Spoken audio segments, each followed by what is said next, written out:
The new Dragon Ball game is amazing. It is. It's pretty great. Good evening, everybody. I hate all of you.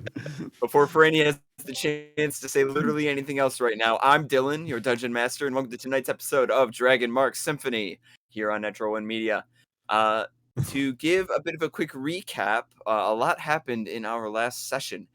Our 5 heroes, traveling companions, friends. Yeah, well, I mean, we maybe don't we're know not yet. heroes yet, but we don't need to make it Still- sound like we're bad. We're still figuring it out. Because we Steve. could be heroes. Degenerate acquaintances. Still first day of high school vibes over here. So, Mm. the 5 of you... I remember on my first day of high school, I immediately adopted the quiet kid in the corner. Somebody has to. The 5 of you That's me. were attacked aboard the lightning rail by several seemingly hostile, entirely out of control Warforged. Following the attack, you were taken by carriage to the capital city of Rote, the capital of the nation that you are currently in, where you were then further questioned and interrogated by Captain Caspian Durant of the King's Dark Lanterns, as well as another member of the organization, the Captain of the King's Wands, known by the name of Nebek. Captain Nebek and Captain Caspian provided all of you with some additional information about the findings that they had in regards to the Warforged attack, as well as many of the questions that they still had, the uncertainties that they still carried. The end result of the meeting is that you were presented with an opportunity. Due to the nature of the investigation, the King's Citadel wanted to keep all of you retained over the next few days within the Citadel's walls so that they may keep you there for observation as well as to answer any additional questions that they may have. Captain Caspian, however, has presented an alternative. If you were interested, you could accompany him on a sort of scouting mission of sorts, an investigative mission to visit one of the nearby keeps that has since been abandoned following the end of the last war. With all of you agreeing to accompany him on this mission, which, might I add, if successful, would result in each of you being paid 100 gold pieces. Captain Caspian encouraged you all to regroup with him in an hour, just outside of the King's Citadel headquarters, so that you may enter Castle Broken Blade without issue, and receive some additional information from one of the soldiers inside of the castle itself to be able to begin the mission proper and head towards the keep. So before doing that, with about an hour to spare, you actually decided to go a little further into the city itself, choosing to find a place to rest briefly, to grab a bite to eat. You settled on somewhere that Silva was quite familiar with, a fanciful little place called the Winchester Scythe, which is sort of this extremely nice looking tavern, almost more of like a bar with this very immaculate performing stage on the inside, sort of the epitome of fine dining within the city itself. As you were being shown to your table, you bumped into a couple of strangers, a wild-haired fellow by the name of Trist, and a portly, highly intoxicated man by the name of Sandy, who was slurring his words, seemed incredibly excited to be there, and you're not entirely sure if he was even saying his last name correctly. After a somewhat awkward conversation with the two of them, the party broke away and went to sit at their tables. But just before they did, Set, who had introduced themselves as Dak to Trist and Sandy, turned over their shoulder just in time to see that Trist was walking away with Sandy, holding a blade to his back and giving Set, now Dak, a roguish wink as the two of them headed towards the bar. So, we're picking up right where we left off. You are inside the Winchester's Scythe. It is this gorgeous, sort of low lit, except for this enormous crystalline chandelier that hangs from the ceiling, casting this very warm golden glow over all of these tables, round tables, covered with this very nice silk tablecloth. It's like a deep crimson red. Patrons, waiters, waitresses sort of weave in and out and around you, getting people's orders, people finding their tables. As you yourselves are sat down at a similar sort of circular table, there are already tablecloths placed for each of you. These really ornate napkins that have been folded up into the shape of what looks like a small bird, as well as nice silverware that is made of literal silver. Your chairs are high backed. They appear to be a stained maple. They have this nice, like, dark brown, rich coloring to them. And they have these really small little poofy cushions on the seat. So that when you sit down, it's not the most comfortable chair that you've ever sat in, but it's it's nice. And the high back of the chair provides some good back support. So yeah, as the five of you sit down at the table, a waiter comes up to you, small cloth draped over their arm, as they approach you and they say, "Uh, welcome to the Winchester Scythe. First time here?" It's been a while. For most of us, yes. Same Oh thing. well, lovely. Well, let me ring off the drink specials for the evening then, if you would not mind. Uh, First of all, we have the citrus flagon. It is a very heavy mead with a nice citrus undertone to it. Comes in a full pint. That'll be about 3 silver pieces. We have of course, the Winchester's special, which is a nice whiskey drink. 2 shots of lime, as well as a cherry as a garnish. And we also have your standard everything from the tap, and he sort of gesture to this large bar that you can see kind of off towards the side wall there. We also have everything that's on tap, a selection of meads, ales, some lighter, hoppier stuff if you're more in the mood for that sort of thing. We also have a variety of cocktails with increasingly ridiculous names. You would be interested in those as well. Do you name them Sure. in order of ridiculousness? I've been trying to convince Marco that we should have like a chart that we can present to our patrons, to kind of show them the scale of fairly normal to entirely silly. But we can't agree on what the actual gauge should be or what the range should be considered. Well, I'll just have a standard ale. Excellent. That'll be 2 silver pieces. And the rest of you, anything else? What was the mead one? The mead based special you talked about? The name is I've just immediately. It's a citrus flag and it's worth 3 silver. That is correct. Wonderful. Memory on this one, For me, I'll just have a water. I'm pretty sure it's the only thing I can afford. All right, a water. That'll be 10 copper. I'll take that middle, the first drink that you mentioned, whatever that was. I already The forget. citrus flagon as well? Oh, is that what that was the first one? The middle one then.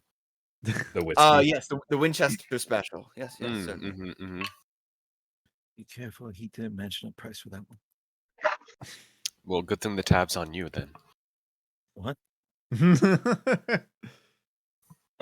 You know, I lean over to Silva. Can we afford to eat here? I like whisper over like, I'm sure Caspian will pay for it. Just Oh, okay. we can make him pay for it, I'm sure. Bill, the captain of the Dark Lanterns. We're only here because they asked us to stay. I The think least they could do is buy us a drink. I think there's Francisco talking. I feel like the audacity of just saying like, put it on the tab of the Dark Lanterns. They might believe it. hard to Yeah, say. we play We're we play our dressed cards in right. the way we came dressed in here. One could surmise. You might as well try it. But Dak does look up and say, I mean, my answer to you was, "Can you not?" You Up and walking into a bar and saying, "Yeah, this is all going on the head of the CIA. Yeah, don't worry, he's got us." Dak does go and say, You know, um, you'd come in with at least a credit card nowadays. We don't have a card to give. "Oh, cool. That's such a cute cat." Dak does look at the waiter and say, "Is there any to eat, perhaps?" Oh yes, there's actually a quite a large selection of teas. We do have your standard herbal teas and green teas, but we also have ginger spice teas as well that have been very popular in the uh, colder seasons. We have a nice sapphire tea. It's got a bit of a bitterness to it. We also have well, Marco's been experimenting with something that's supposed to be like a jasmine tea, but I guess when you drink it, it makes you feel like you're floating 5 feet off the ground. I don't know of any particular use for it, or even if it tastes good. I haven't dared to try it yet, but he insists that it's going to be the thing that really, really makes this place popular, and I'll, I don't I'll know if take, I believe it. I'll take that. All right, one glass of Everclear, and I'm going to write that down. Just because I had to double check the And the Everclear will be a gold piece. just Mhm. just because I had to check to make sure I remembered to switch the D&D Beyond overlay on Twitch.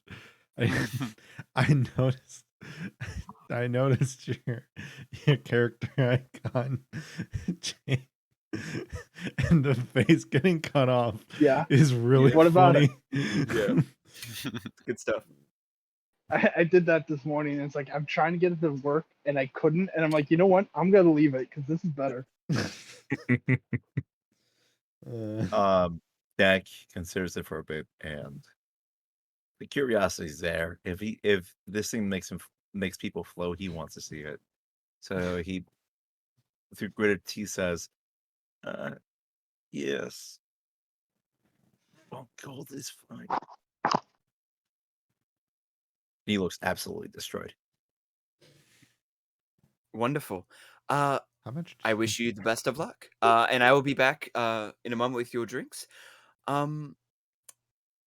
Our meal special this evening is actually going to be a nice roast beef platter with freshly harvested carrots and potatoes on the side, as well as a nice bundle of complimentary grapes.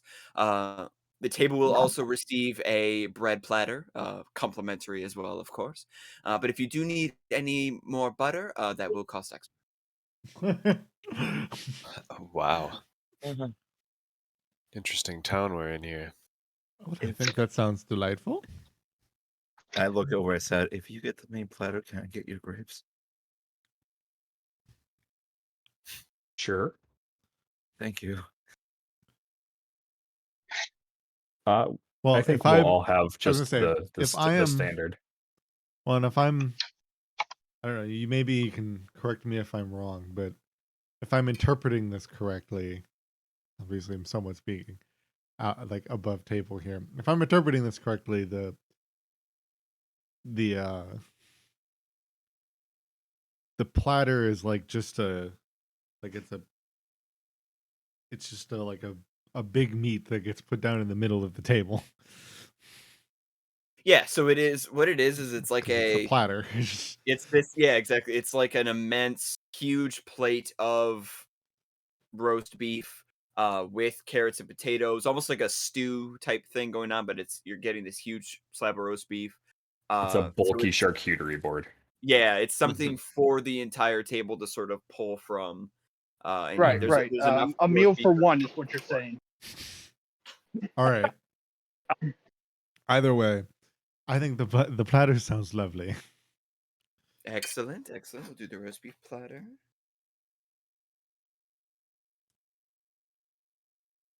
And a mistake. I don't have any napkins. The waiter sort of clasps up their book. Excellent.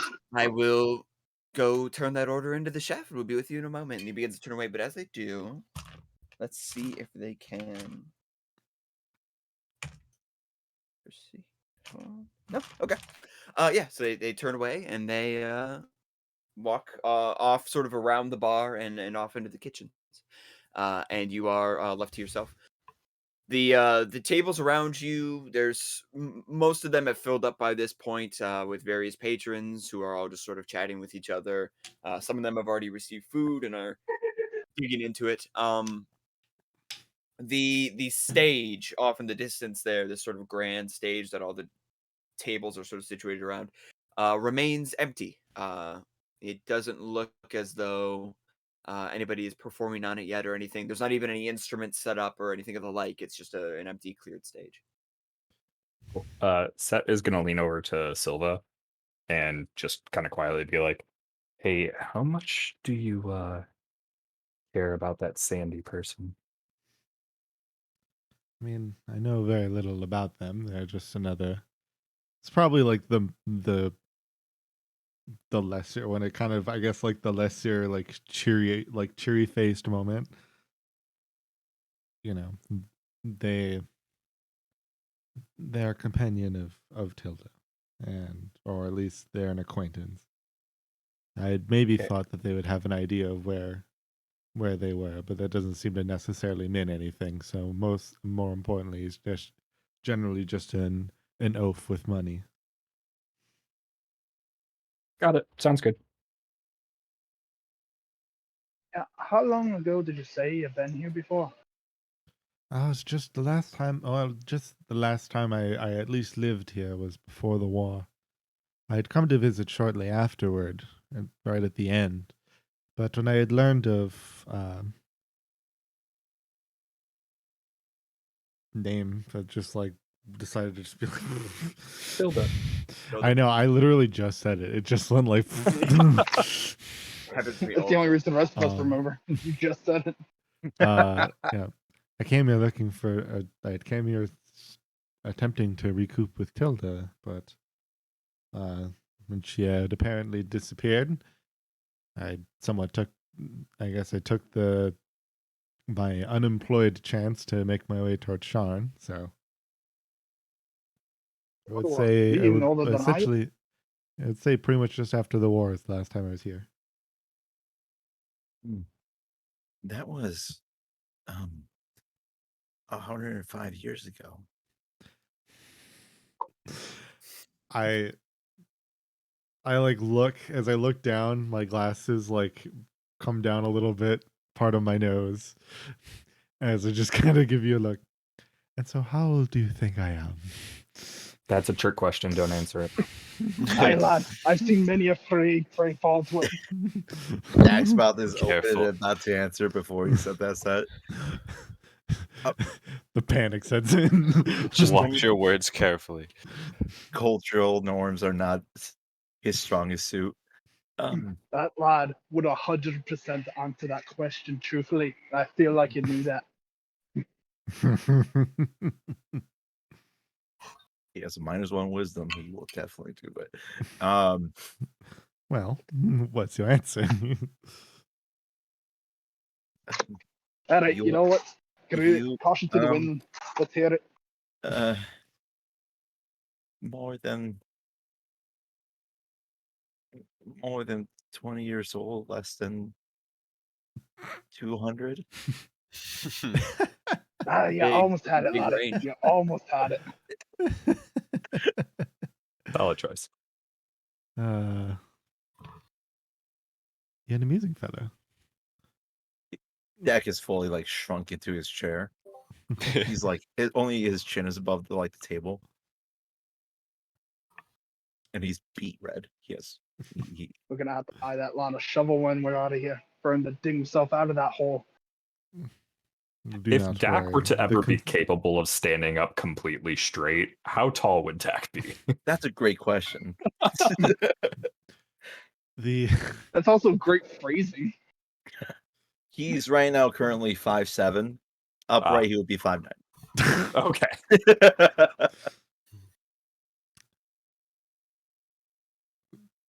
twas a bit of a test. Really, what you would have answered with more would have told would essentially just gave me whatever bit of information I think I needed to gauge about your personality.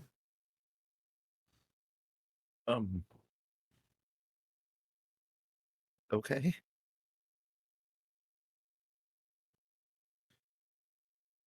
Sorry. No, it is not. It's the concepts of age that exist amongst most humanoids is not as present to either me or my kind. Also, looks can be deceiving. I am inherently younger than my bodily age would make it seem to be.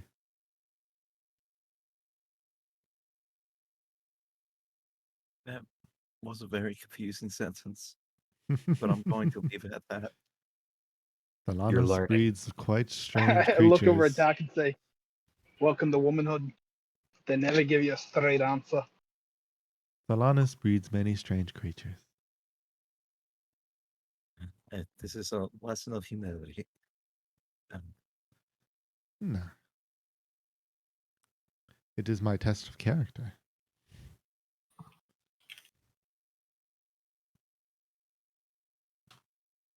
It's about this time that the drinks arrive. The waiter returns, balancing all of your drinks on this large, ornate platter, like a flat plate, taking each of the drinks and setting them down in front of you. All right, here are all of your drinks. Apologies for the wait. You and Dak, the waiter, sort of lifts a finger towards you. Do let me know if you need any additional napkins or something heavy to tie you down to the floor. What? The All right. floating thing. I'll do be you not back with recall? your roast beef platter shortly. Thank you. Everyone enjoy your Uh, drinks. Let me know if you need anything. And they um, turn and walk away. If you recall, Appreciate there it. was the floating comment. You did order the Everclear. It may not just make you feel like you're floating. You wanted to Oh. say. Now is your chance. I look down at the Everclear. How does the liquid look like? It is. So when the waiter had initially described it, they said that it had kind of this blue coloring to it. You're finding that while it does have kind of a blue tint, it's still largely see-through. And it's funny. The top layer of the drink, it has the consistency almost of like the surface of a bubble, like a soap bubble, how it'll have like kind of the swirling patterns inside it and it'll like reflect light in it. This similarly has the same thing. The actual liquid itself, for the most part, is just sort of easily seen through, but the top layer has this very sort of swirling, bubbling consistency to it. I take a tentative sip. As you do, make a perception check for me real quick. Actually, in fact, everyone make a perception check. I rolled a natural 1. I Oh, also rolled a rolled a 10. natural one. Why? Yeah. Oh, Oh, my yeah. God. Your Kidding grand me. total of 0. We going dad tonight. Total of 0. Dak has one eye. It's the worst failure. Valid. That's a valid point. I mean, I guess. Yeah, Automatic sure. disadvantage on perception checks. Unless you get the knave's eye patch, then All it right. helps. Everybody rolled a 1. Give me your percentile rolls. All right, otherwise, my roll was a 21. Oh, Jesus. Bro, rolled a 17. Yeah, we'll get those failure rolls first. and then 49. We'll cover what happens with people who didn't entirely screw that up. Not too far away from Kevin's 49. I'm at 55. Oh, not 50. No. God, imagine we're working with the cops and then we're wanted by the cops. Hey, eye patch kid. Dak. Oh boy. Yep. You lift up this drink. And as you do, just before you go to take a sip of it, you kind of, your eyes like flitter up. My eye. Your eye flitters up. I need you to roll a d4 for me. Cool.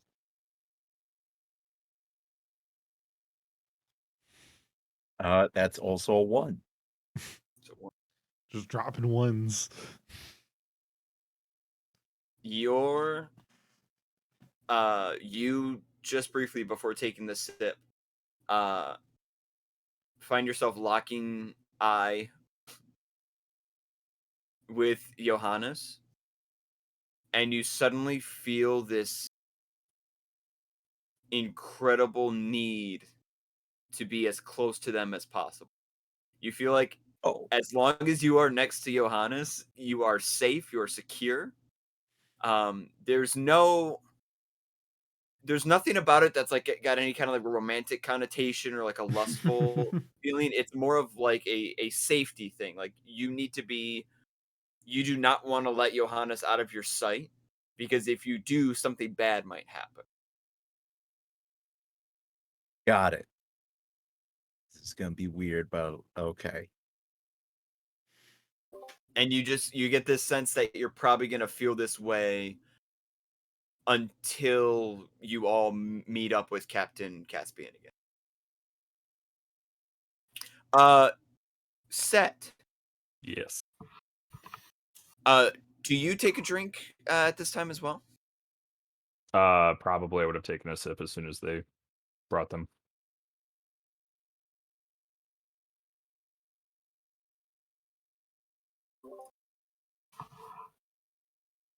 You go to take a sip and you don't. So, Dak, And I don't. Okay. you take a drink of this tea that has been presented before you, and it goes I do? down surprisingly. Dak does. Oh. And it goes down surprisingly smooth. Set, you go to take a drink and you don't. Dak, you take a drink. It is surprisingly smooth. Goes down really easily, and there's almost like this feeling there's almost like a carbonated feeling to it, like it bubbles a little bit in your mouth as it goes down, Right. but it goes down really quick, like almost like water. The taste is super minty, despite you not being able to see any kind of like mint or anything like on the tea, any kind of extract. But there's a super minty taste to it that's really strong, to the point that it fills your nostrils like you've had a cough drop in your mouth for a while, and there's like this cold feeling that like envelops your mouth and your nostrils that you can feel. There we go. Awesome. Does anything else happen? You see Set go to take a drink of their drink as well, and they don't. But other than that, you don't feel any other immediate effects occurring in any way. Did Set develop a drinking problem? Yeah. Yeah, I'm really confused as to what actually happened. I just didn't take a drink. Roll a. Kind of figure out I what. don't know. I the don't know what roll- I've noticed at this point. Roll an insight check for Set. Oh, okay. Swear to God. Don't roll Well, another it one. wasn't a 1. Hey. It was a 3. Nice. Plus 1, a 4. Christ. Nice. You don't understand what is happening. You felt in your heart of hearts that you physically reached with your hand to grab your drink and put it up to your mouth. But then you look down and your hand is right where it was. It hasn't moved at all.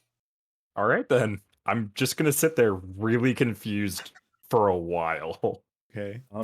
Is there an open seat next to Johannes right now? There are, the way that your table's kind of spaced out, there are 2 seats. There's an empty seat next to Johannes, and there's another seat probably going to be directly on the other side, so likely by either Nathaniel or Silva. Got it. I will get up from my seat and very pointedly go over to sit next to Johannes.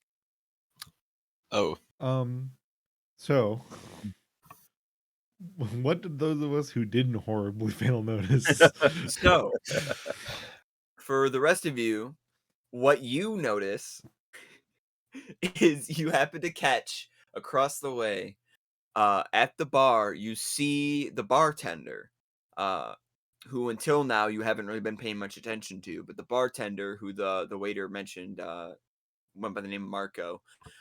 It appears to be a tabaxi, fairly tall, is sort Yes. of perched over top of the bar, completely ignoring the patrons at the bar around them, and they are staring wide-eyed directly at Dak, like they're just watching them, waiting to see what's gonna happen.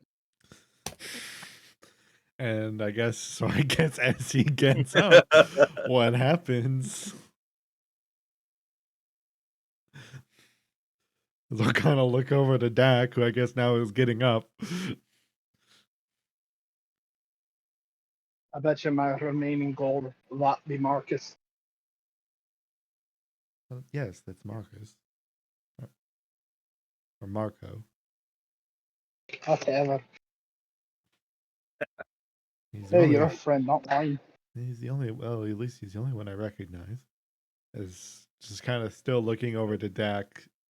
Just also, I guess, keeping an eye on him as he's walking to the chair.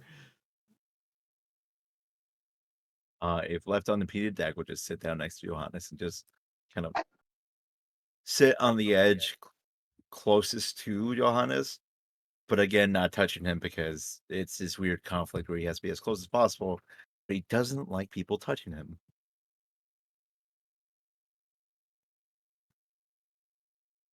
All right. So It's about this time that the waiter reappears again. This time carrying the roast beef platter. They have to use both hands for this one. It is enormous. It is sizzling like those fajita plates that you can get at some places. Hell yeah. Oh yeah. They set it down with some difficulty, slam it in the middle of the table, and you just see it is this enormous roast beef, just a huge hunk of it, garnished and with there's actually some like caramelized onions mixed all in with three, it, as too. well as these really thick, meaty carrots, and large red potatoes. You're always paying for it.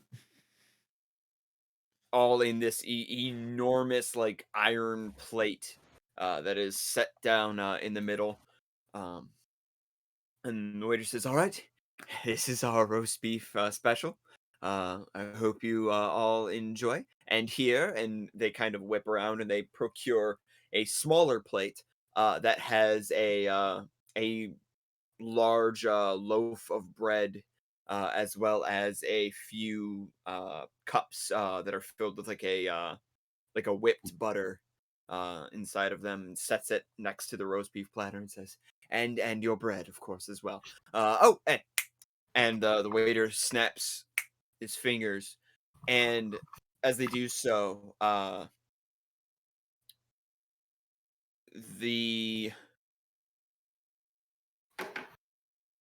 there's sort of like a flutter of the tablecloth, and where before, in next to the bread plate and the roast beef platter, there was sort of this empty spot. There is now a full vine of grapes. Just this big old, like a pound of grapes that's just kind of sitting there. Ooh. They say, and your grapes as well. Do let me know if you need anything else. And they're like, you can tell, like, they're pointedly, like, every once in a while they're glancing over at Dak to see if they're doing anything. Let me know if you need anything, and please enjoy your meal. And they walk back to the bar, and as they do, you see that the tabaxi bartender has gone from just being like perched over the bar, is now has a notepad up and is like feverishly taking notes. Not even looking at the pad, but just like watching Dak with these enormous cat eyes. I kind of utilize that moment to kind of do it like, if you'll excuse me for a moment. And I'm going to make my way over towards the bar by Marco. All right. Take a large sip. Oh, as soon as they set the bread down, Set, while still staring at their hands, kind of just reaches out and pulls the plate closer. Or at These least attempts hands. to. These hands. They can touch everything but themselves. Set. Oh wait. My God. Set. How badly do you want this bread right now? Very bad. How? Yo, bros, let's get that bread. Let's I get this also bread. want the really, bread. you really, Just FYI, I also want the bread. you really want this bread? Yes. You want it? that cake. You want it more than anything in the Want that world? cake? I mean, I just Right. want to eat some bread. In this moment, All right. there's nothing more. I need you to roll Oh, me a d20, and you can add 2 to it. But this is a Okay. roll to determine if you can implore your hands to reach out and touch bread. A 7. That's with the +2. Whatever You dice you're using, I think needs to go into I retirement. used Yeah. a different one for that roll. need a Oh jail. man. You need a jail. Oh my God. I need McKenna to sage my dice. You, in your mind's eye, looking at this succulent loaf of bread with the whipped butter on the side that Oh, you man. know is probably just going to be delicious after such a long day too. I Like bet this is it's going to be the cinnamon most butter. delicious thing. And you're gonna grab you'll probably grab the one of the cutting knives that you have. You'll cut off a nice slice of it. You're gonna put it on your plate, smother it with that butter, and then take a big bite, and it's gonna be so delicious. The rest of you are watching as Set just sits there staring at the bread and just doing nothing. Yeah. Nothing's happening. Damn it. What? That's gonna last for change. 5 minutes Well, easily. this is the problem is I don't know what he changed with the charts. I don't know what the fuck is going on either. I technically didn't. You changed parts of it though. I know that for a fact. Because there was definitely one like a couple weeks ago that was not what the number usually was. Oh yeah, no. There are alterations I made to the Nat 1 chart. This specific thing in this particular case, Oh, I haven't really made any alterations to. oh. That concerns know me then. even more, honestly. I just don't Honestly, I remember. love it. Throw him a curveball. I'm all for it. I mean, I helped with a couple on the chart, and I don't even remember like any of them.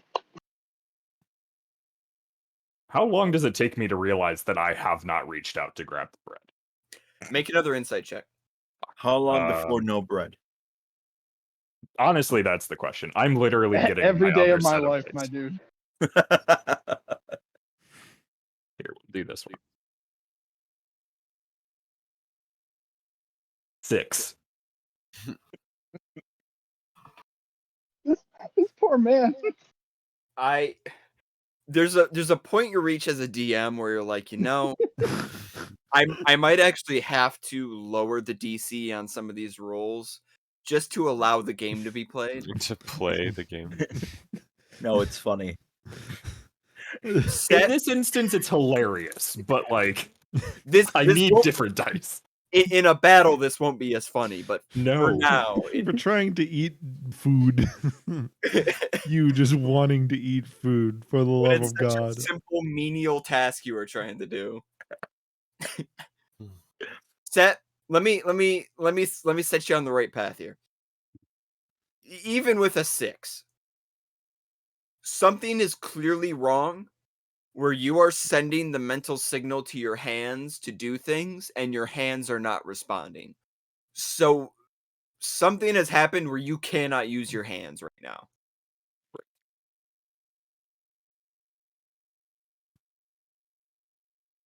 I think for basically the rest of the time that we are here, I'm just going to be staring down at my hands, trying to just like move them slightly. I will be ignoring almost everything else that's happening. I will just be trying to like twitch the There's fingers. a Like giant brawl forms in the restaurant. Set is sitting in the corner staring at their hands. These hands. It's just not even you're in a corner. You're still just in this chair in the middle of the room. There's chaos around you, but you're still just sitting there. All right. I have 16 other D20s that I can test this evening. We'll burn through them all right. tonight. Oh God. Who's Have the I rock made it guy to the in bar? Neverending Story who just looked at his hands? What was Oh that guy? God, yeah. What was his name? Not Falcor. No, not Tom. It wasn't Atreyu either. Correct. Atreyu was the horse. It's also a band. Pretty good. It was something stupid too, like Rockhead or something. Silva, Anyway. Yeah. your hands do work.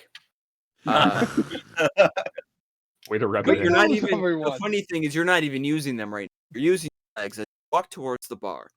Approaching the bartender, do you take a seat at the bar, or are you just kind of walking up to him? I mean, I'm walking up to to them, yeah, at the bar. As you Yes. get closer, a few things of note. So you're able to kind of more clearly see the bartender. So as mentioned before, this is a tabaxi. Slightly angular face. Very sharp ears that kind of point back just a little bit. Bit of a stripe pattern in the fur. Sort of present, but not like super clear. Just like these faint black stripes throughout the fur. They have continued to ignore you as you walked up to the bar. Still focused on Dak's position. But they are now holding an empty tankard, and they have been wiping it with a cloth repeatedly in circles over and over and over as they watch.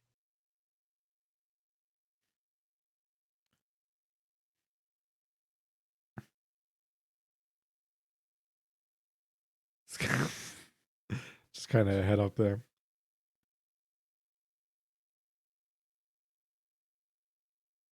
Never, still up to something, eh? Sorry, what was that?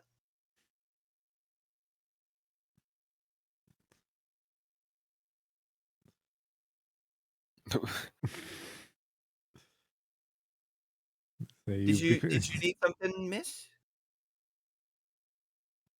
Anything I can help you with?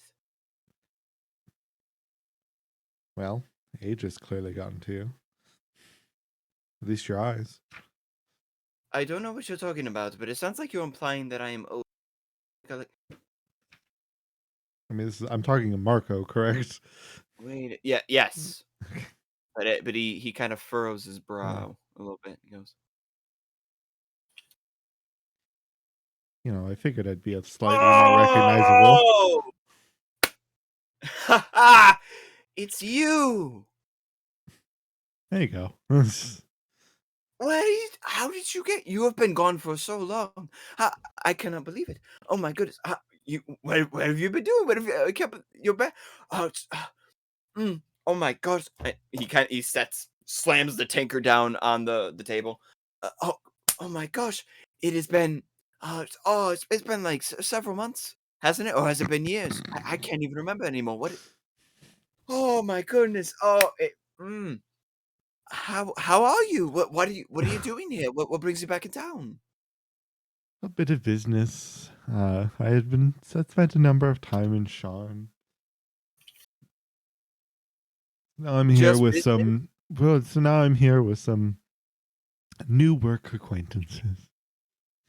Oh, got yourself another job then? Okay. Interesting.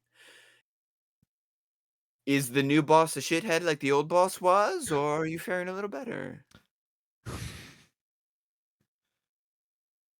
Oh, I'd hope not. Mhm. The only time will tell. Oh, well, but by all means, take a seat. Take a seat. Do you want a drink? I'll make you any drink you want. Any drink you want, it's yours. What do you need? What do you want? It is all right. I left. Oh, fuck, what's it called? Citrus flagon. Yeah, thank you. I left my citrus flagon at the table. I mostly came here to try to discover what it is that your current experiment has brought you to that Oh, fellow there. you're at the table with that poor unfortunate soul. Yes. Well, I okay. So, in the time that you've been gone, I've been doing a little bit of experimenting. I'm trying out new drinks, new cocktails. You know, you got to spice things up, got to keep it lively, you got to keep bringing customers in. And this is one of my experiments. Um, it's it's partially from an elvish recipe. Um, I believe they refer to it as EVA seal. Um, Everyone else, including the waiters, keep calling it Everclear. I don't understand. It's supposed to be EVA seal. I keep telling them this. They don't understand. They just want everything to be in common, I guess. Language barriers, you know how it is. But anyway, I I I don't know who the person is that you came in with, but they were brave enough to try it. So I guess I'm just kind of observing, waiting to see what happens. God. Well, if he begins floating, I'll attempt to bring him back down. And drink more of the tea. While looking over Johannes, a bit not subtly at all, making it. It's very obvious. Sorry, what was your name again? Um, I'm joking. Dak, what's up? Are you enjoying the tavern? I don't know. You don't know. Okay. What's happening to me? Something on your mind. I know we just met, but you seem uncomfortable. I compensate by drinking more of the tea. Is this a tea or is it a tea? Isn't it? This is a tea. It is technically a tea. Technically. I just chugged the rest of it down because I don't know what to say to Johannes's questions. So you just go. Interesting. Okay, I'll have to try that tea. Suppose if it's that good. It's quite minty. It's very good. Oh well, he seems to have chugged it down. Let me go. I'm gonna go make sure nothing happens to him. Oh no, that's what the last guy did as well. Yeah, you should probably go. What check happened up to on them? Okay. Well, what do you mean? There was a last person. What happened to them? Oh yeah, of course. This isn't the first time that I've served EVACR before. You know, obviously, it's an experimental drink. I got to try it out multiple times to make sure that it's going to. Silva, honestly, you're gone for however many months it's been, and you come back and you're making fun of All my right, don't accent. How I feel about that. don't take my making fun of you. I didn't realize that, we've suddenly become too highfalutin for you over here at the scythe. don't don't you take this out on my don't- character. don't what? Don't Don't you take what, this out on my Silva? character. Don't what?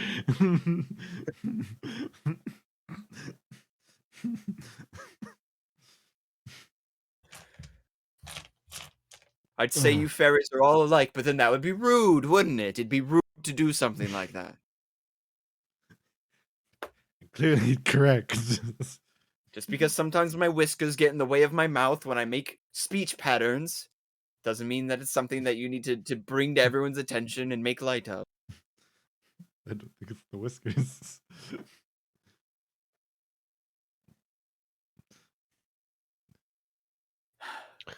Either way, Is there a lot of caffeine in that tea, Dak? Caffeine? I guess before his brain explodes, I should head back. Yes, you should, but by No, all you just means, seem on please edge. feel free to stay in touch. Okay, let's not make this just a one-time thing and then you disappear for another year or so. All right, Yeah, I'll always be here. Keep in touch. I might be in the city for a fair number of days, so I will do so. Wonderful. Johannes, do you feel as if you're in danger? Now he does. Should I? Like, I start like glancing around. Um, Shouldn't. I thought I shouldn't. We're just supposed to be here for a quick bite to eat before going back to Caspian. you may be in danger. Don't know why. What? Um, Why? Are you threatening me? no. Are you threatening? No. No. This is a very confusing, a very confusing, emotions that, no, this is coming out all wrong. Coming onto him? No. I feel, I feel as if you are in danger, and it is the right course of action to remain close to you as possible. It is very confusing. I was gonna make a joke about at least take me out to dinner first, but we are out to dinner. Okay. I mean, if that makes you comfortable, I'm happy to. I'm not familiar with the joke. Well, that's fine. You Yeah, poor no, sod. please. I mean, if it makes you less, or if it makes you more at ease, feel free to sit next to me. I promise not to touch you. Yeah, I appreciate that. Let's keep it that way. For both of our comforts. Sure thing, pal. Let's find the waiter and get you some water too. For 10 coppers. Yeah, right. That's when How's you know, the- dude. That's when you know. That is absolutely when you know that you're at an overly expensive restaurant. They Yep. charge you for water because they only have like Exactly. mineral water. Oh, you asked for water. This is just really filtered mead. That's why it costs 10 coppers. It's just water from the soda machine, but we haven't put the syrup in it yet. Ugh. Oh, Gross. But yeah. So I've drank the entire thing. How am I doing? So far, you're doing all right. Cool. Other than the extremely potent paranoia that has set in and has caused you to feel the need to be as close as possible to Johannes. Yeah, Dax eyes is wide. Just looking around.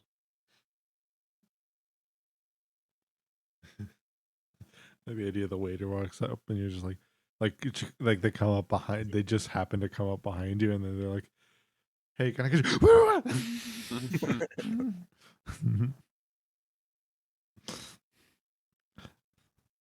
Set has Oh. moved on to trying to move their other appendages to see if that's still all functioning I say correctly. about what if I come back to? Yeah, so you'd probably come back around this time. Set, go ahead and roll a d20 for me. God damn it. We're going to Yeah, get through that- all of these d20s. I mean, look, the DC is only gonna get lower. I believe in you, buddy. I What'd swear you to get? God, it's not another net one. Yeah. 18 is Oh. the is the D100 roll Yeah, that I okay, just there it made is. for you. Yeah, there it is. There it is. Are I you kind That of. also serious? goes. Yep, I can't. that was I a can't- different one. That was my fourth D20 that I have not rolled higher than a 5 on any of All my right, D20s here's so what you do far. now. Now you use the digital dice. Oh Jesus.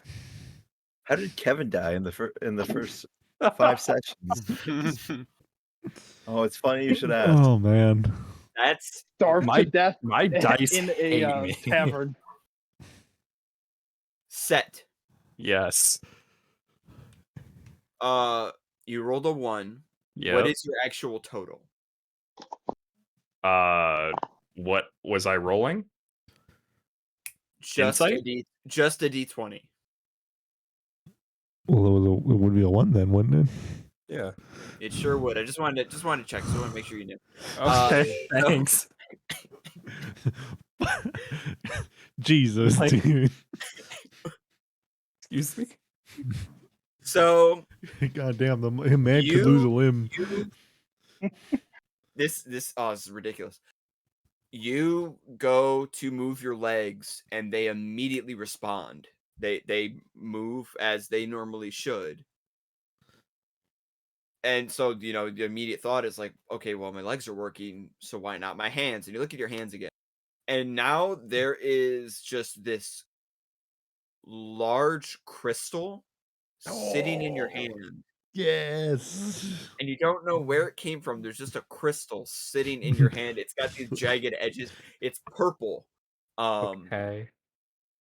And there's this very low light Yes. emanating from the middle of it. Oh my God, yes. That's not terrifying at all. Yeah, just be Okay, I don't know how so it got it's- there, but it's there. just in just one be of like my Bennett hands, and or am I, don't like, use it cupping for it? about You know- 10 sessions? I will let you choose. Do you want it to be in your left never hand or used your that. right hand? Left hand. Oof. Well, it is what it is. Yeah, so it'll be in your left hand. Great.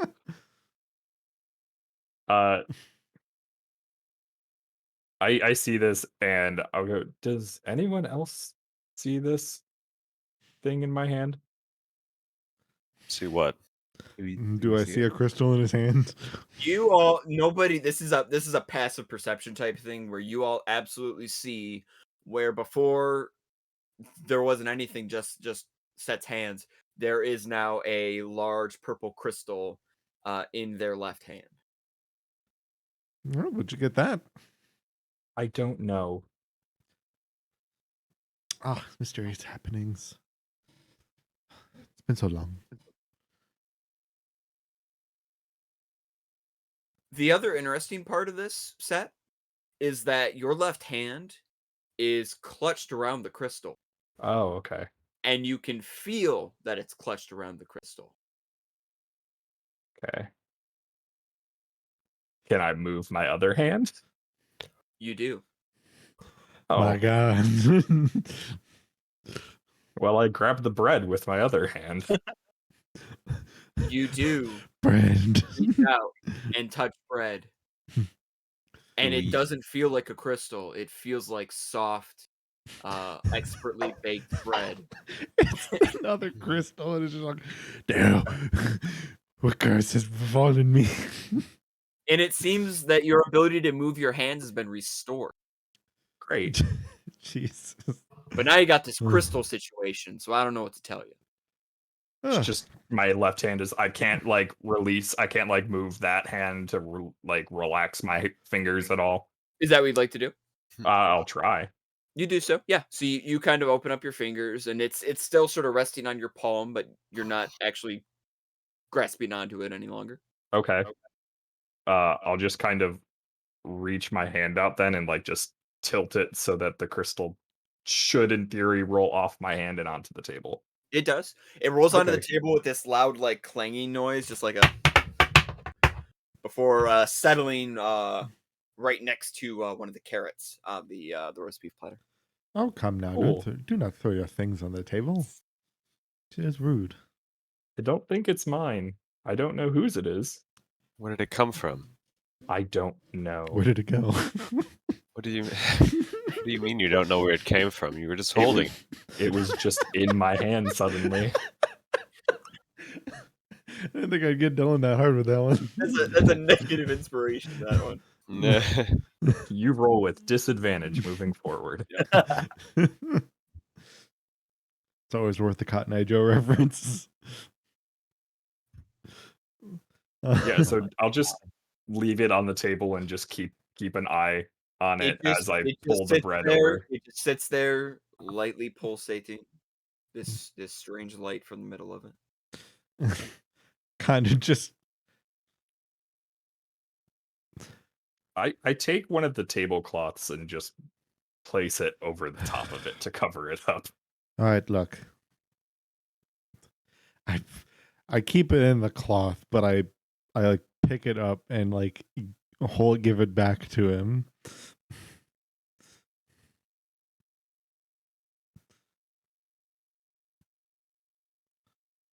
I don't want it.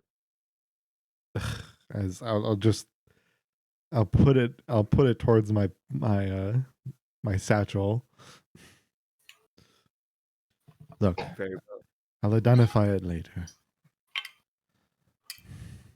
Though I may need to find something, but I can attempt to see if we can find a way to identify it later. Cool. I don't. I'm sure it's harmless. I'm gonna eat some bread. Just take some bread, take one of the cups of butter, and just sit there like scooping the butter and just eating. It is delicious bread. Great. Freshly baked. And the Glad butter I finally got to this the point. butter is just the right consistency where it is an incredibly smooth spread, but it's still thick enough that when you bite into the bread, it kind of coats the roof of your mouth a little bit. So every bite you take, you're still getting the taste of the butter over top of it. It is delicious. Awesome. And it's not even the main course. Lovely.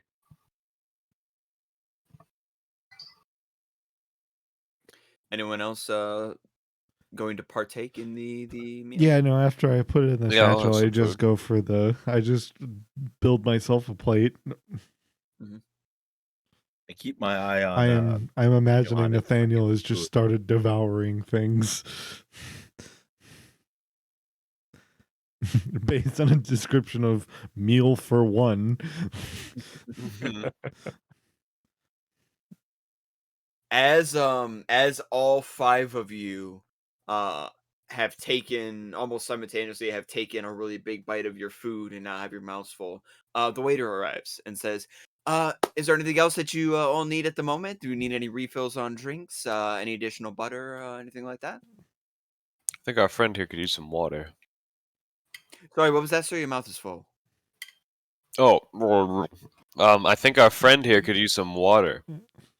Yes, that would probably be a good idea, actually. Let me, I'll get an extra water for you. Anything else? I think other than that, we should be good. Yes, I agree. Excellent. Well, your bill is already paid for.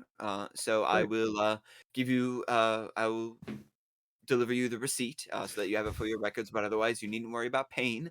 That gentleman over there, and the waiter actually points across the way. Was actually kind enough to request that they have your meal and drink put on their tab instead. Very, very generous of them. And Is he Sir gesturing to Sandy, I DM, assume? who is that gentleman over there? All of you look in the direction that the waiter has pointed, and you see sitting at a table by themselves is Trist, who looks at you all, very fanciful wine glass in hand, sort of looks at you all, whips their hair, and That goes, makes me uncomfortable. That makes me uncomfortable. Based on what Seth saw and just that image, that makes me incredibly uncomfortable. Yeah, now that I see Trist alone, I'll be like, I don't care enough, and just continue eating. I might just take a curious eye to see if Sandy is at the table that he was at when we came in. uh, Because they were talking before, so it's just kind of like yeah. oh, that's So weird. I guess this would be like this would actually be a bit of a history check to kind of recall in your mind if you remember them coming from the same table. In your mind's eye, or In whatever. your mind's eye. All right, well, that's a 10. Y'all, I need you to roll better. I rolled a 21 earlier. All right, don't give Trust me me, that. we want to be rolling better. I rolled a 21 earlier. I don't want that. This is the lowest roll I have had tonight. I don't want to hear it. I understand that this is literally probability and luck that we're working with, but I somehow need you to do better. Like somehow willfully Somehow. improve. It's the lowest roll I've had. A lowest roll of a 10 is pretty good at level 2. Marshall is like carrying you all, and is also the same person that actively left the table. So like, if they're gone and something bad happens, like, what are you gonna do? You gotta Accept it. Accept it. Well, at least I didn't leave. I'm back at the table now, so. But anyway, with that history check, you do recall that when Sandy and Trist approached you, they were very much coming from the same place. Like where he's at now? And they were already having a conversation. Yes. Okay. So you meant, like, I wasn't sure just what you meant by the same place. Like, so you meant like, Yeah, they that came same from the table. You didn't physically see them sitting at that table, but they came from that same direction together. Okay, so they were sitting at that table. It could be assumed that they were. Okay. Sure, yeah. Huh. Strange.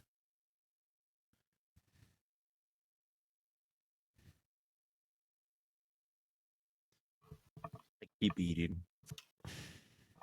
All right. The waiter sort of sprints back off to go get your receipt as well as the secondary water that you had requested. Yeah. Don't lick a gift horse in the mouth. Especially not that one. We should keep it. We should. Maybe I'll have to keep in mind where that the stable the horse came from. What horse?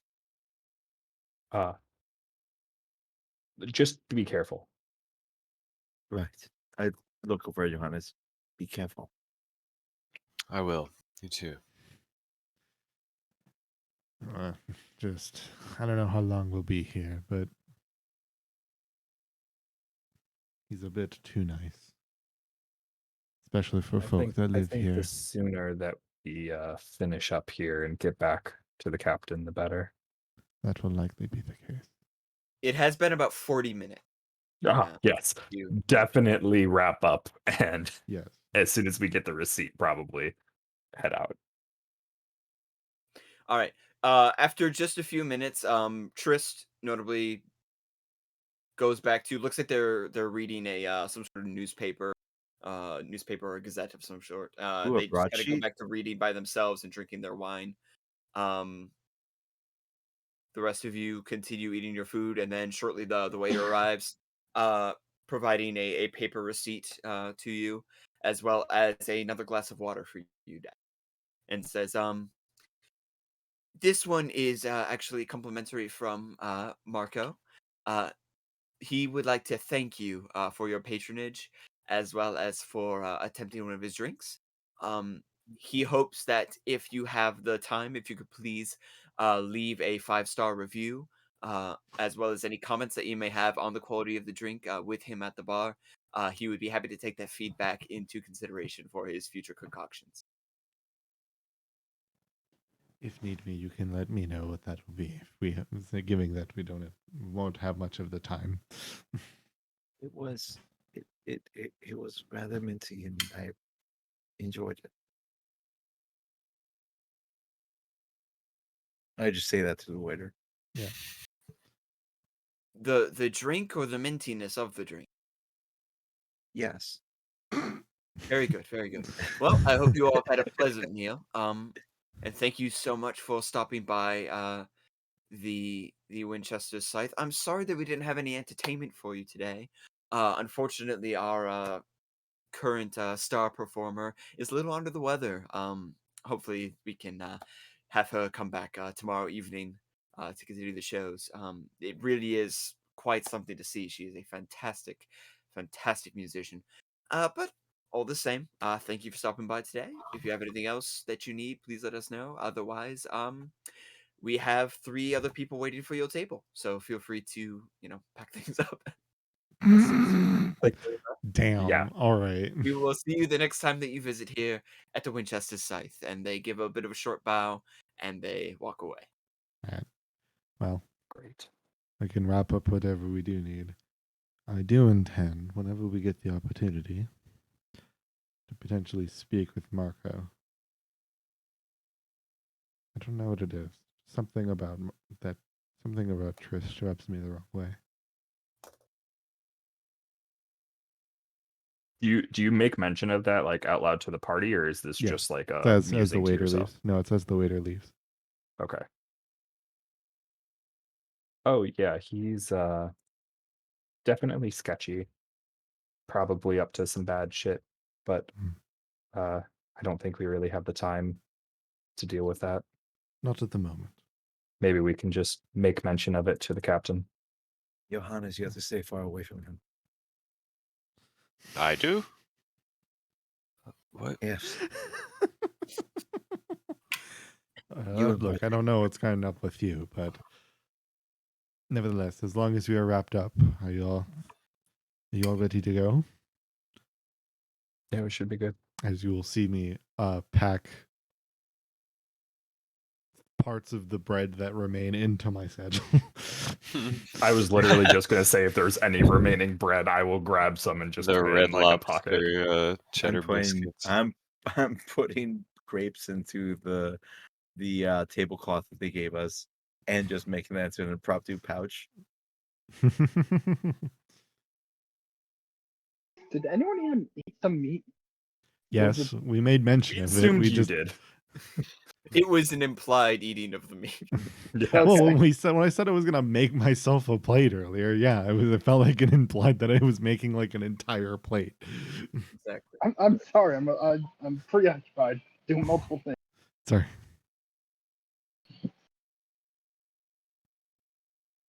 All right. Yeah, So all of you close the door. grab your Yeah. leftovers, clean everything up, and you make your way out. As you do so, quick note: the table that Trist was sitting at is no longer occupied by anyone. It is now empty. They left. All right. Do I want to we say all for the notice that? record. Yes, all of you notice that with your passive perception. Okay, I'm gonna be on incredibly high alert until we get back to the captain then. Looks like our friends left. Quiet. And if it weren't for them, I feel like we were not gonna afford that meal. And I don't think your little plan, making the other guy pay for it, was gonna work either. I don't know, what did the receipt say? You can take a look at the receipt. You haven't looked at it yet. Yeah. No, what is the receipt? So you look at the receipt, and written on it in a very legible script is the list of all the drinks that you had ordered. You see a subtotal at the bottom. Altogether, it came out close to like 2 or 3 gold. But you can then see sort of scrolled underneath it a signature that you don't recognize underneath of the payment, and then an initial underneath that is TL. And a little note at the bottom corner that says paid in full.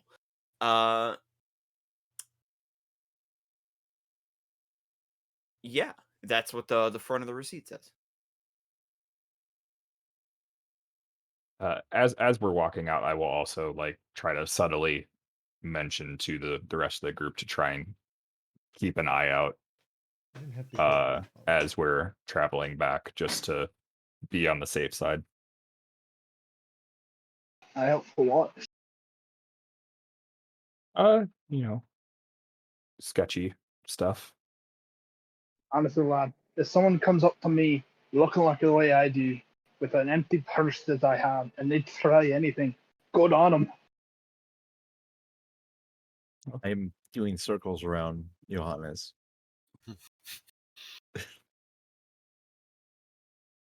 Keeping a Just like- very evident eye out.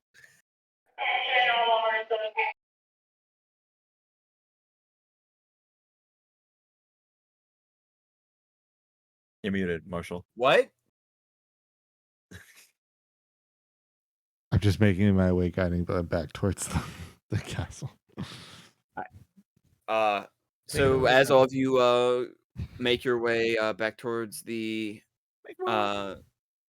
King's Citadel, because you won't be able to go into the castle without Captain Caspian by your side. You kind of jauntily make your way over there. Sure enough, he is waiting outside of the front entrance of the Citadel, sort of standing there. And as you all approach, you see his eyebrows kind of raise up a little bit, and a bit of a thin smile appear on his face. Oh, good. You all returned. Suppose that's the first test passed. You didn't make a run for it, as other people have in the past, so good on you. I don't have to kill you. Great. That's the optimal outcome, I would say. Did you all have a good meal? It was interesting. It's still That's a term for it. I haven't had fresh meat like that in quite some time. We put it on your tab. Wonderful. How is the scythe these days? Good, and Johannes, it isn't pertinent to lie like that. I know. Do I feel protective over Johannes now, or has that gone away? Yeah, you still do. Okay, cool. I know you mentioned that was when he came back to the captain that it would go away, but it hasn't, so that's okay. Still in effect. I'm just looking around. All right, well, if Alright. that covers everything, let's get going. I will escort you to the main hall of the castle. We need to meet with three as quickly as possible. He has some information on the keep. He's supposed to hand off a ledger to me. And once we have that, we can pack up our things and hopefully head out before nightfall, as traveling by night can still be dangerous. Sounds good. Excellent. I'll lead the way. Follow close. And he kind of heel turns and walks towards the actual entrance to the castle itself.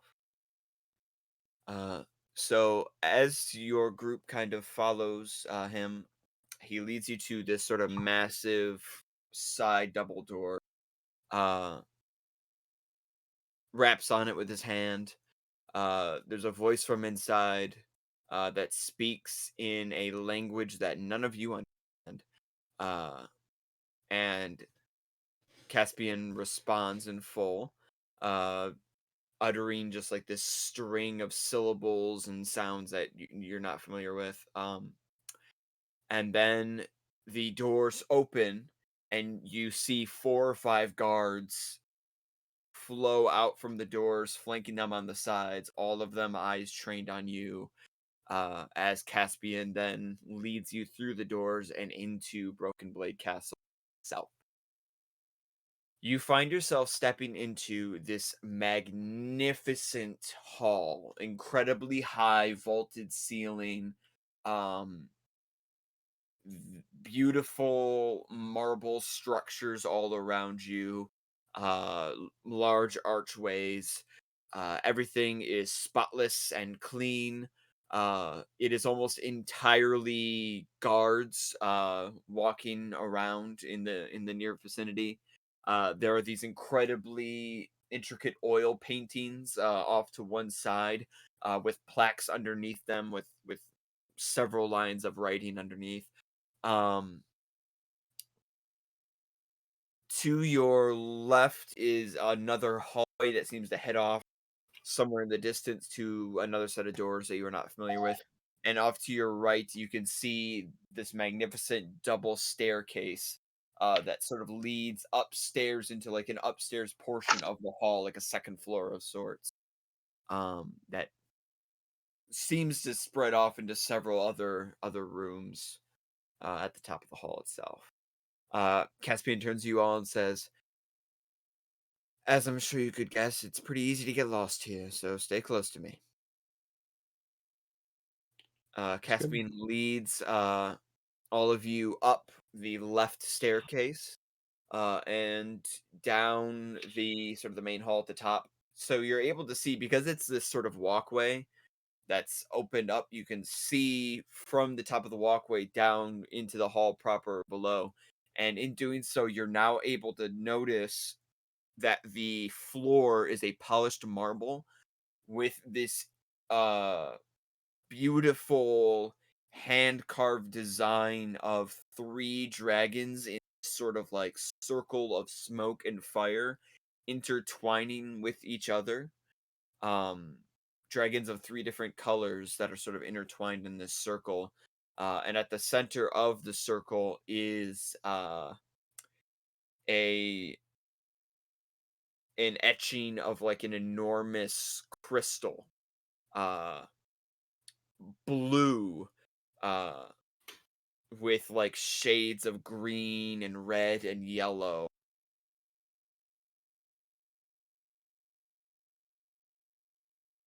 You know, maybe it's coming just after the scythe, but I feel like I'm getting to get charged just for looking at this place. Looking, no. Touching, yes. Especially if you break something. So don't touch. Keep your hands to yourself. Dax already touching one of the engravings in the marble.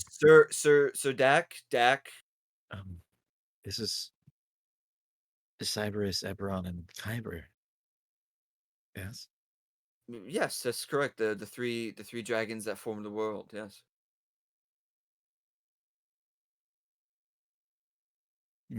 Impressive, Dak, but let's try not to touch anything. Right. Sorry. Caspian leads you all down another corridor. You take a left and then a right and then another left. Very quickly finding yourself in this sort of labyrinthian maze of corridors and hallways before you enter another fairly large hall. This one has several rows of pews leading up to a large throne carved out of pure sapphire. Next to it is a slightly smaller throne of solid emerald, and on the other side is a third throne, smaller still, made of solid ruby, but this one has been smashed. Like the bottom half of the throne is still there, the seat is still there, but the back portion, like the back of the throne, seems to have been smashed or like broken away. So there's only just kind of like this jagged edge protruding from the seat of the throne itself. There was Sapphire, Emerald, and Ruby. Yes, sapphire was the largest, emerald second largest, ruby the smallest. Don't give my sister a bigger head than she has.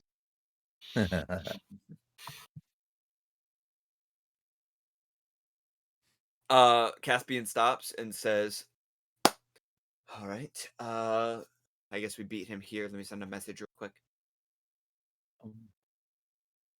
Is there? Are we meeting with a nobility? Yeah, it's the king, Dak. Oh, We're already in the antechamber.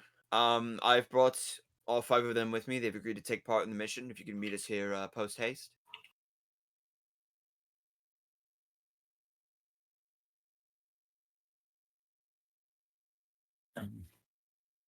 Understood. Thank you. Three is on his way. He had some other business he had to attend to real quickly. It'll be fine, Dak. Just don't worry about saying anything. The captain here will take care of everything. It's not worth. I'm worried. Johannes, do you feel in danger at all? No, I feel fine, Dak. What has got you so on edge?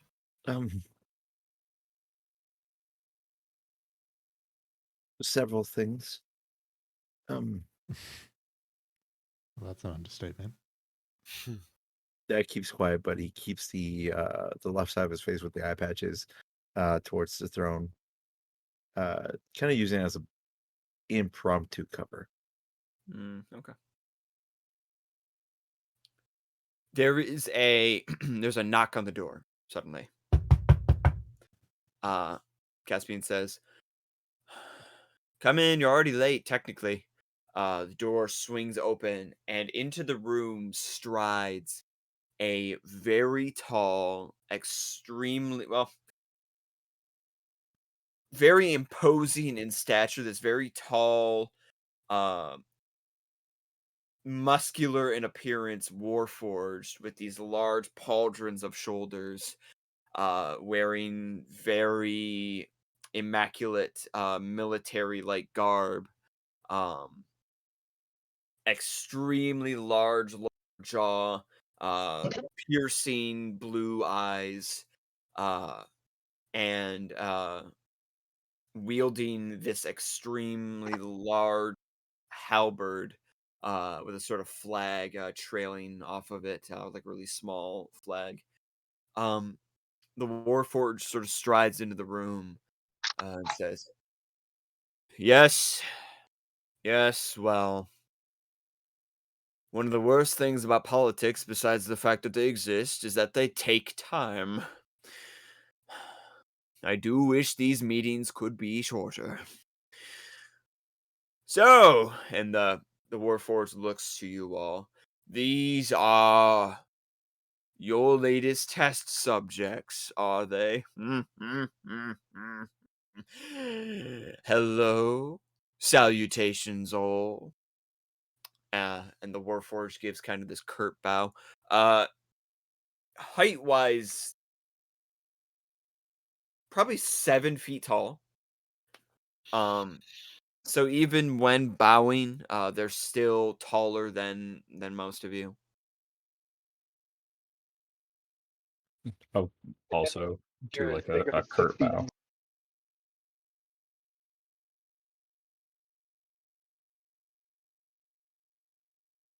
So as Damn, do I want to meet the forge who made you? Holy shite.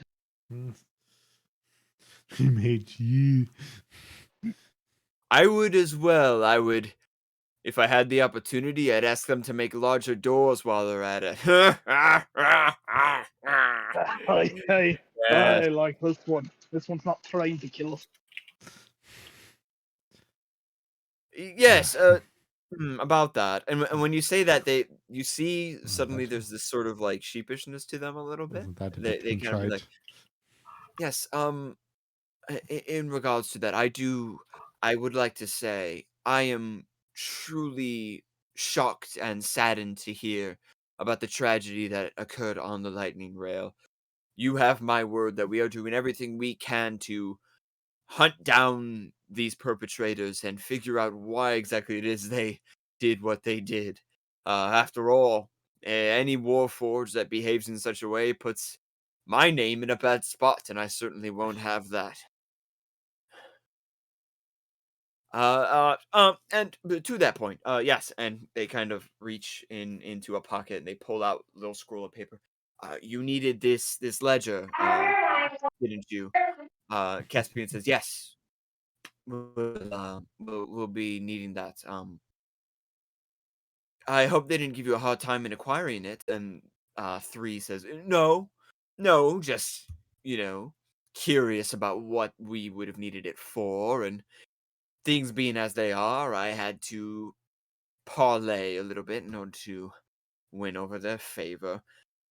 A lot of paranoia around the area, as I'm sure you can understand, given my appearance. It's absurd. You would think that after years of service directly to the king, people would learn to trust me a little bit more, but, well, that's what I get for being made of metal and tree. But anyway, you have your ledger. Are you intending to leave today? Actually, and Caspian looks to you all and says, yes, I was hoping that we could, leave today. Possibly be able to set up camp, well before nightfall. The road to Baron's Keep is, not always the safest one. And Three nods and says, yes, indeed. Bandits and rogue goblins and the like. It can be rough for anyone who is not properly equipped. Are you all in need of any additional supplies? Anything that I could provide you with? And Caspian says, well, I think we should all be pretty well suited, actually. I've grabbed a few things from the Citadel. We'll be taking some horses out that I've managed to procure. Luckily, we had some spare ones available. I think we should be all right for this one. Three says, well, do you need any more traveling companions? I'll be honest, I have been in this castle for days now, and I would love to be able to go out and just do anything that does not involve patrolling these halls. I am bored out of my metal skull, let me tell you. Let him come with us. I want to fight alongside this brute. Now, Three, I understand, but honestly, I think we're going to be fine as we are. Remember, we want to be covert after all. And while, you're the right hand of the king, you need to be here. Three kind of sighs and says, yes, I understand. But don't be getting yourself killed out there, alright? Remember, you can always contact me via message if you need a hand. Just because I've been serving as the king's right hand for this long doesn't mean I still don't know how to tussle if need be. And he kind of gives Caspian a playful punch, which you see just rocks his shoulder. He goes, yep. Yes, yep. Thank you. No, never doubted it. Caspian, you look like you're in pain. No, I'm fine. I'm good. I'll set my collarbone back in a moment. Yes. Three, thank you. We'll be in touch. I will keep you informed. We should be back no later than tomorrow evening. I expect this to be a simple mission. Nothing too worrisome about it. And Three says, all right. And the rest of you, and he kind of looks to you all, make sure you stay close to this one, all right? He knows how to handle himself in any type of combat situation. But he can't heal for shit, so I hope one of you could do that for him. Kind of look over to Nathaniel and be like, I think we have that covered. We're going to die. I had to make sure he gets nice and early. Pickpocket, right then. Good. You and I. God. If anything would have happened to you, I feel you'd be less tightened to give me a favor. If it ain't below your station, I'll give you that tussle you're looking for when we come back. No, a challenge. I want to see what you're literally made of. Yeah, I like it. You know, we do have a fighting pit out in the back. If you want to, and Caspian's like, all right. Let's postpone the fighting pit until we get the information we need. We are on a schedule. We're burning daylight here. Please, that's 3. Thank you, as always, for your help. I will return the 5 of them back safely. And then you two can sort out whatever you want to do in the ring later, alright? And 3 cracks his metallic knuckles and says, yes, we will. Good luck, all of you. Keep an eye on each other. Don't just worry about yourself. The easiest way to fall into danger is to be isolated. There is safety in numbers. Keep that in mind. Fare thee well. And he waves a large hand as Caspian leads all of you back out of the hall. As you go out of the door and he kind of closes it behind him, he like slumps up against the wall and is okay. It does look like a dislocation. Let me just hang on. Let me just yep, there we go. Okay. See, We're Doc, back. Doc, what you're seeing an example of is the result of male pride. What you're seeing the example of is a warforged that has not been able to leave his post in quite a while and is under a tremendous amount of stress due to the current situation. All the more reason for us to find the information we need and hopefully get this investigation wrapped up as quickly as we can. Agreed. The old boy needs to blow off steam. You can't keep a well-oiled machine like that not put in service. Right. Well, where shall we be heading then? Yes, we're going to be heading outside to the stables. I will be, all of you will be getting a horse for our travel. We're going to be heading due east, to Baron's Keep, which is going to be several hours of travel, from here. We may end up, posting camp for the night, depending on how well the road sits. So, let us be off. I'll take you to the stables right now. Right. So the 6 of you kind of navigate your way through several halls, before finding yourself back outside of the castle, leaving through another exit, and you are now in sort of a yard area where some soldiers are currently doing some training. In the yard. Off to the left of them is a wooden stable with several horses perched in it. Caspian leads you over to the horses and says, all right, go ahead and choose a horse. You may give the horse the name if you would like. You're only going to have them for this mission, so we can easily just change their names back if we need to. So by all means, if it helps you, choose a name for your horse that you prefer. And then we will be heading off. I'm gonna name my horse Old Blue. Old Blue, okay. Old Blue. A It's distinct OL. shade of brown, but OL apostrophe. Got it. Old Blue. I look for one of the smallest horses that are there. There is indeed a small horse. We're not talking like Shetland pony, but it is Yeah, I don't mean a mini horse, just at least the smallest horse. Exactly. It is just like a hand smaller. About 6 sits about like 6 inches shorter than the other horse. Thanks.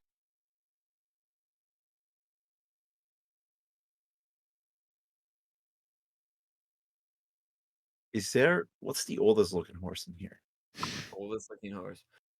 There is a rather large horse, gray, with incredibly piercing black eyes that sort of looks at you and just lets out this big Shut up. I go over and tentatively try to place a hand on the horse's snout. Make a Puzzle? animal handling check. Ooh, this is where -1 in wisdom is gonna bite me. Yeah, that's a natural 20, so that makes it 19. You you gently place your hand on the muzzle of the horse, and when you do, you feel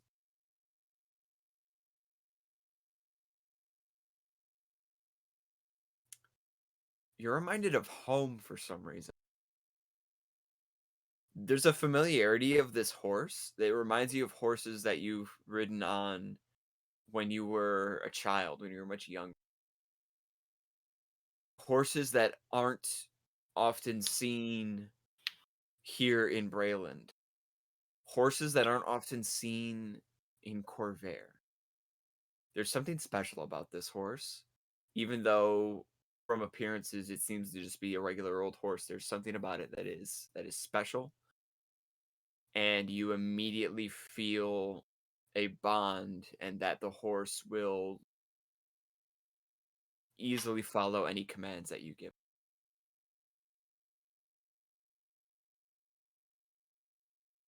Shabab. That is your name.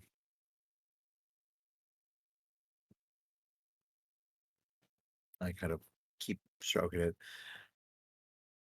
The horse bows its head and kneels down on one of its legs, sort of into like a bow, before standing back out and going.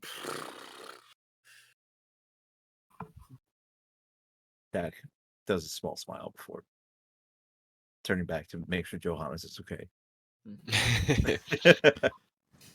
Oh, that was just fucking beautiful. Do like a small little golf clap before finding my own horse.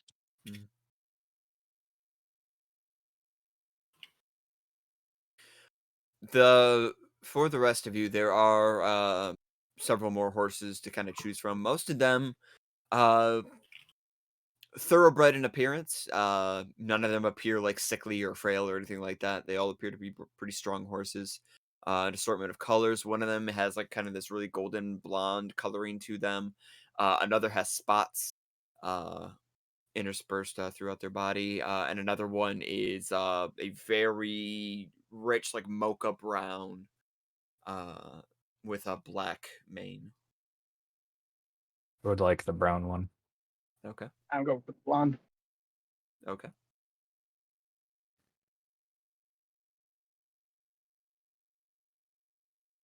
All right. And what do you name There's your? been much for these four-leggers, but your name would be Susan. It'd be Nice. Susan.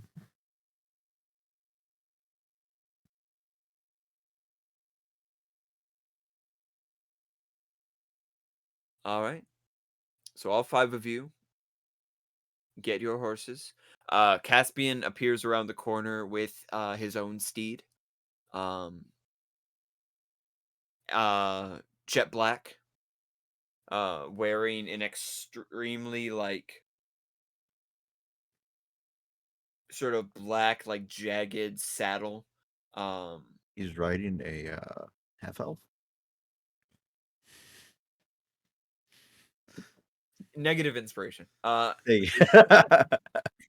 Shout out to season 1 of our first show, Yeah, or at least like series 1. series 1 or campaign 1. This very like it looks like a militaristic saddle. And you notice it actually has on the side of the saddle is an enormous sword sheath.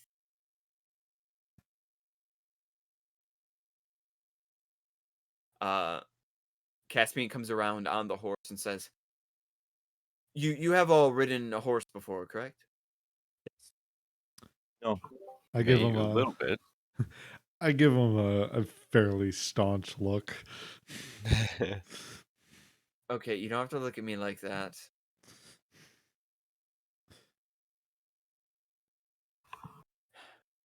All right. So, as I mentioned, we are going to be heading westward.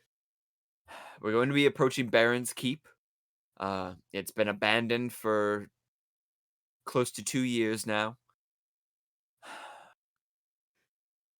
We are looking for ledgers, and he holds up the piece of paper from before. We are looking for ledgers similar to this one that may have been still remaining at the keep. They are records of Warforged production that was occurring behind Brailish military lines. Our hope is that by acquiring these ledgers, we can use them to better identify the Warforged that specifically attacked the Lightning Rail. As you recall, all of them had this kind of marking on them, or at least the ones that we recovered had a marking on them as if, something like a sigil or a serial number had been burned away from the person.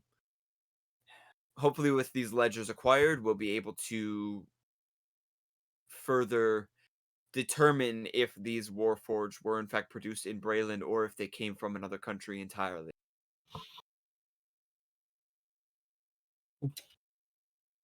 One more thing I should probably mention. And a slight hint of annoyance crosses his face. Some of the other soldiers love spreading around the rumors that Baron's Keep is haunted. Great. I don't believe it. Obviously, it's ridiculous. But you know how they can be with their stories. And many of them insist that they won't visit the keep themselves out of fear that some ghost or spirit will attack them.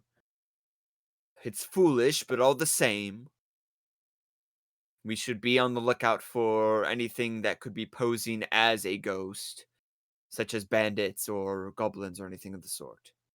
The fear of dark spirits is never anything foolish. Truthfully, there are remnants that exist from many different realms that make their way into this world. Are you seriously going to sit here on these horses and try to convince me that ghosts are real? Altavas are no joke. We'll work on it on the way there. You have fairies that come from Thalanis, so you tell me what's There'll be impossible. zombies running about too. What is Thanatos? Tis my home. Zombies are physical beings. They are the corpses of real people that have been reanimated. These ghosts are just stories. They're wives' tales. Listen, I've been to these keeps in the past. I've been to multiple of them, in fact. It's a semi-regular job for some of the Dark Lanterns to visit these keeps and clear them out, if you will. Make sure that there are no squatters or anybody there stealing personal information. We clean them out to make sure that nothing untoward is being done in them. And I can tell you with confidence that I've never seen any ghost or spirit or poltergeist haunting any of these keeps. Well, it potentially is true. The disacknowledgement of the possibility of spirits, though, is quite foolish. I'm sure we'll be proven one way or another when we get there. We should focus on the travel, that you as you were expect. saying. Oh, yes, sure. It is quite possible there is nothing truly there.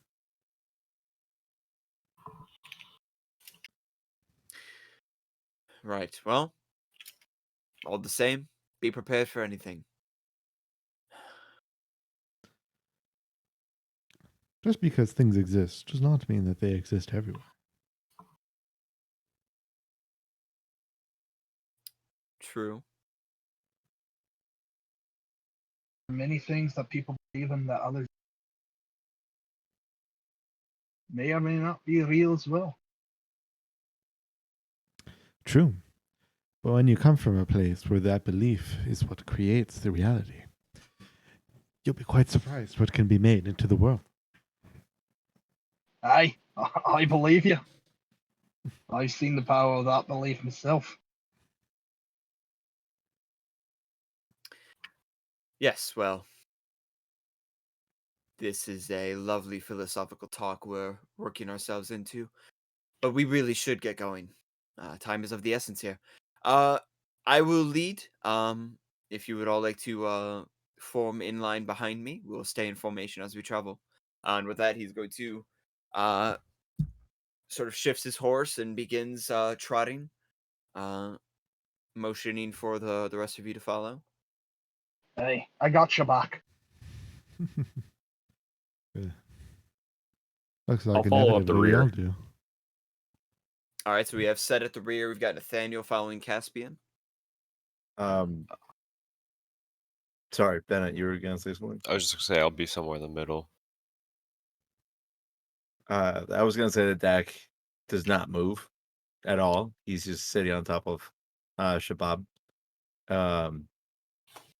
Kind of leans into the horse and says, I've never ridden a horse before. I don't know if you understand me, but could you just please follow the one with the halfling? I trust you.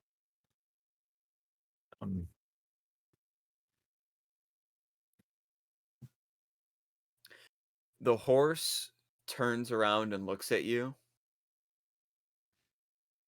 and you find yourself kind of locked in with its eyes. Oh, actually, as Yes. I log eyes with it, lock eye with it, I'm gonna use telepathic speech on it. Okay. So in its mind, and it hears me say,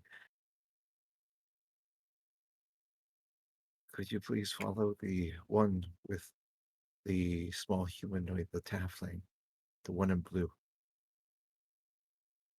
That would greatly Nay, I appreciate it." say to you.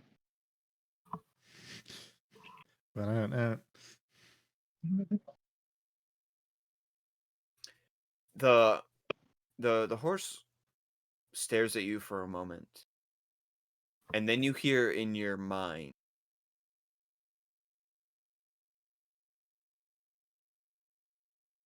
I will keep you safe. We do not belong here. We are far from home. We are home, far from ourselves. I will keep you safe.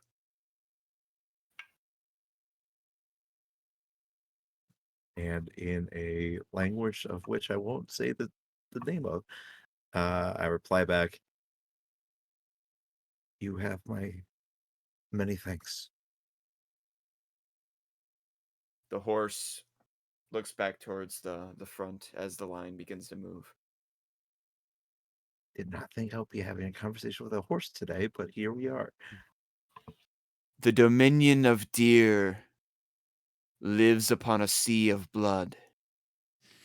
I fuck does steer this you horse west, know? and I steer you home. Watch for deer, my son. Watch closely. I shall not lead you astray. What is up with this horse you found? That is the second creepiest horse I've ever heard. I can convince. Dak takes it in stride. This is truly a sign from the path. And you all, the line of horses begins to proceed, the procession moving away from Broken Blade Castle, heading towards the edge of the city, so that you may head out west. In Dak, it's about now that as you are in this procession, you are suddenly met with the feeling that you and your horse are actually traveling several feet above the rest of the group while still staying in line with them. You feel like you are floating above your body and the horse is with you. And you hear the horse in your ears whispering, "Do not fear, my child. You are floating on the winds as they wake. The deer's dominion cannot reach you here. The drink you have imbibed protects you as I will protect you. Oh, oh no. Stay close to me, child. I shall keep you safe." I want to nope. Can I nope? Can I nope out of this campaign? Oh Is it too no. late? It kicked in.